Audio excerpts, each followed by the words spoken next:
Humor has been used in communication for all of human history, but everyone uses and perceives humor differently.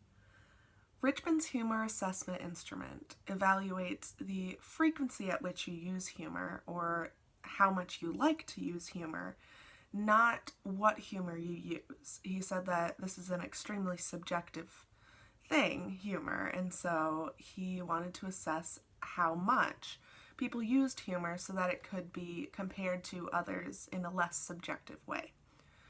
So you could score anywhere from a 20 to an 80, and I got a 76. And that makes sense because my family always communicates with others through humor, and it would be an odd day if you didn't hear a joke in our house. The article that I found that used this instrument was by Wrench, and it was to evaluate physician humor in relation to physician credibility and patient compliance and satisfaction. So in his literature review, he said that another study found that 50% of patients in the US don't comply with their physician's prescribed treatment.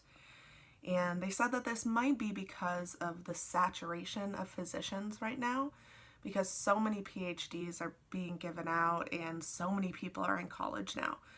And so if you're a patient and you're going to a doctor and one thing is wrong, you have so many other options. You can go to a different physician, and you can even turn to non-traditional medicine. So because of that, Wrench wanted to evaluate whether physician humor would help retain patients and also help them comply with the physician-recommended treatment.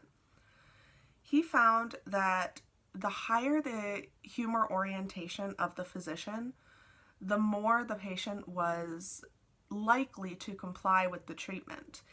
And it also made his credibility higher in the patient's eyes. So if your doctor is humorous, it's more likely that you're going to comply to their prescribed treatment. But also they found that the physician needs to make an argument for a treatment. They can't just prescribe it and say, this is what you need to make yourself feel better, this is what you need to cure what you have. They need to make an argument of the pros and cons so that the patient themselves can make a cost-benefit analysis.